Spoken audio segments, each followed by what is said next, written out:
اور اس کو پتہ ہے کس کو کیا دینا ہے اور اس کو وہ بہم پہنچا رہا ہے۔ انسان کو طرح طرح کے کھانے چاہیے، ایک کھانے سے یہ اکتا جاتا ہے۔ بھینس تو سویر شام دوپہر وہ چارہ ہی کھاتی ہے، کبھی نہیں اس نے کہا کہ کوئی ناشتہ تبدیل کر دو۔ سر جھکائے ہوئے وہ صبح بھی وہ کھا رہی ہوتی ہے، شام کو بھی وہ کھا رہی ہوتی ہے۔ لیکن انسان ہے وہ ایک چیز 2 دفعہ کھائے تو وہ کہتا ہے یہ تو صبح بھی لی تھی۔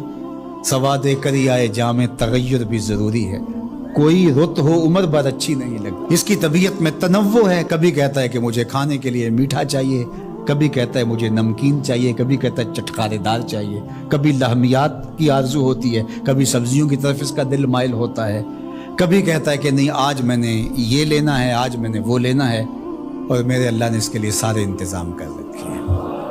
اللہ اکبر۔ اور جس کو ایک چاہیے اس کو ایک ہی دے رہا ہے، اور جس کو جتنا چاہیے اس کو اتنا دے رہا ہے۔ ہمیں تو ہنڈیا کے لیے ½ کلو یا 1 پاؤ گوشت چاہیے ہوتا ہے، لیکن شیر کو میں نے افریقہ کے اندر لائیو ناشتے کرتے دیکھا ہے، اور وہ پورا ہرن جو ہے وہ ہڑپ کر جاتا ہے، اللہ روز اسے دیتا ہے۔ ہنس ایک پرندہ ہے، وہ سچے موتی کھاتا ہے، اور سچے موتی پنساری سے آپ لینے جائیں تو تولوں ماشوں میں ملیں، اور وہ بھی لاکھوں روپے میں، اور وہ بھی تیقن سے آپ نہیں کہہ سکتے کہ اس میں 2 نمبری تو نہیں ہے، یہ واقعتاً صحیح ہے، چونکہ آج کل تو یہ چیزیں چلتی ہیں۔ لیکن اس کو پیٹ بھر کے چاہیے ہوتے ہیں، صبح شام دوپہر۔ اور دنیا کے اوپر ایک ہنس نہیں رکھا ہوا اللہ نے، لاکھوں ہنس، کروڑوں ہنس دنیا پہ پائے جاتے ہیں، اور ان کو اربوں موتی روز چاہیے، اللہ روز عطا کر رہا ہو۔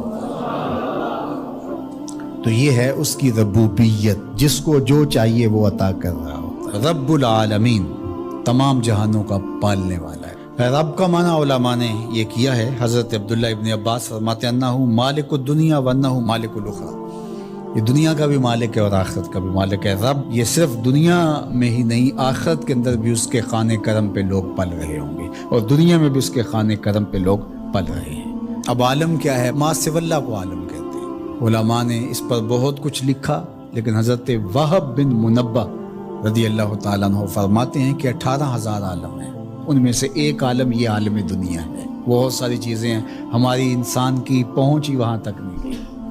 وما یعلم جنود ربک الا هو، اللہ کے لشکروں کو کون جانے؟ اللہ، وہی جانتا ہے اس نے کیا کیا پیدا کیا۔ انسانی مرغ عقل تھک کے گر جاتا ہے۔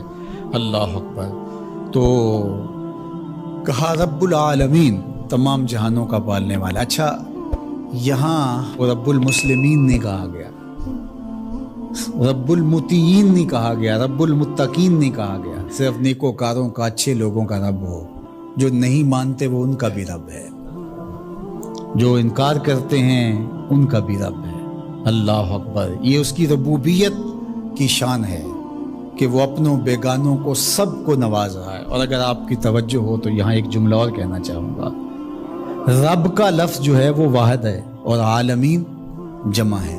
رب العالمین، ایک رب اتنے جہانوں کو پال رہا ہے، ایک رب اتنے جہانوں کو پال رہا ہے۔ چلو اس سے آگے ایک اور بات کروں، رب واحد ہے اور عالمین جمع ہے، تو ایک رب کے کئی بندے ہو سکتے ہیں، ایک بندے کے کئی رب نہیں ہو سکتے۔ اس لیے رب کو واحد رکھا، عالمین کو جمع رکھا، کیونکہ اگر ایک خادم جو ہے، ایک غلام 5-6 آقا رکھے تو ایک کہے پانی لے کے، اور دوسرا کہے کہ میرے حقے میں آگ بھرو، اور تیسرا کہے تو وہ کدھر جائے گا کدھر جائے گا، اور ایک آقا 100 خادموں سے بھی کام لے رہا ہے۔ تو رب کو واحد رکھا، عالمین کو جمع رکھا، اس لیے بندے کا رب ایک ہی ہو سکتا ہے، 360 نہیں ہو سکتے۔ رب ایک ہی ہوگا، اور ایک رب کے ہی بندے جو ہیں وہ ہزاروں ہیں۔ وہ تمام جہانوں کو پال رہا ہے۔ کیوں پال رہا ہے؟ کوئی ضرورت ہے اسے؟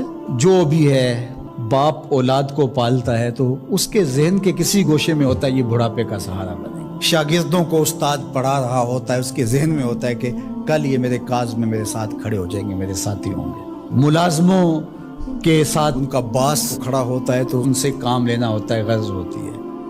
تو اللہ اتنے جہانوں کو پال رہا ہے تو کیا غرض ہے؟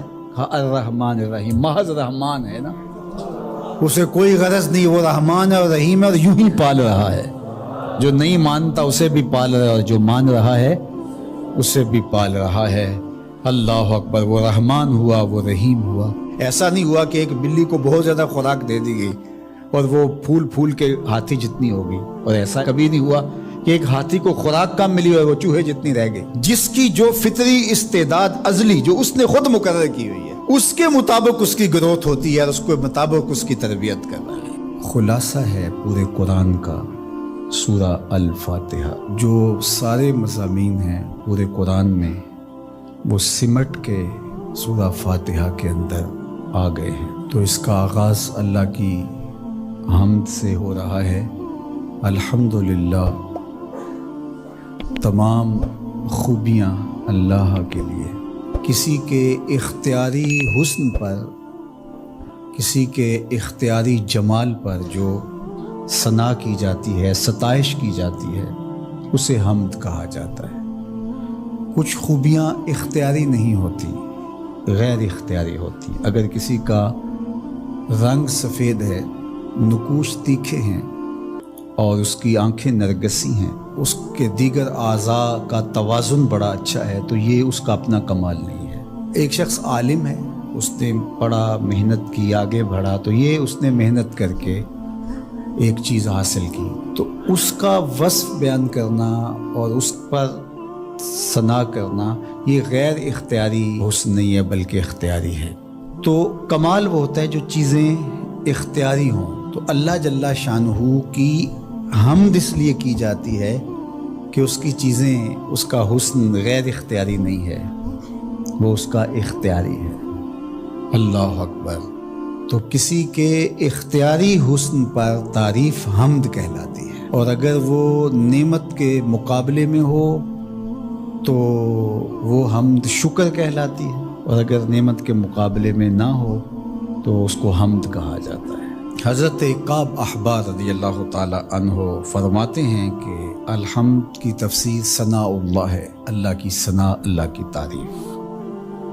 اور حضرت ضحاک بن مزاحم نے اس کا ترجمہ کیا ہے الحمدللہ رداء الرحمن، یہ رحمان کی چادر ہے۔ جس طرح چادر زینت دیتی ہے اور وقار کی علامت ہوتی ہے، اور اہل عرب کندھے کے اوپر چادر ڈال کر کے جو ہے وہ ایک خاص ان کی حیت ہوتی ہے۔ یہاں گرمی سردی سے بچاؤ کے لیے چادر لی جاتی ہے، لیکن عرب میں چادر جو ہے وہ زینت کے لیے لی جاتی ہے، اور وہ آپ نے دیکھا ہوگا کہ عرب علماء یہاں کندھے پہ چادر رکھتے ہیں، تو وہ زینت کے لیے ہوتی ہے، ضرورت کے لیے نہیں ہوتی۔ تو اس لیے یہاں جو رداء الرحمن کہا گیا ہے، تو الحمد رحمان کی زینت ہے، وقار کی چادر ہے۔ ثنا کی جتنی بھی قسمیں اور جتنی بھی صورتیں ہیں وہ اللہ کے لیے، وہ ڈائریکٹ تعریف کی جائے تب بھی اللہ کی، انڈائریکٹ تعریف کی جائے پھر بھی اللہ کی ہے۔ یعنی پھول کو کہا جائے کیا خوب پھول ہے تو پھر بھی اللہ کی تعریف، اور کہا جائے سبحان اللہ پھول کو دیکھ کر پھر بھی اللہ کی تعریف، پاکیزگی اللہ کی بولی جا رہی ہے۔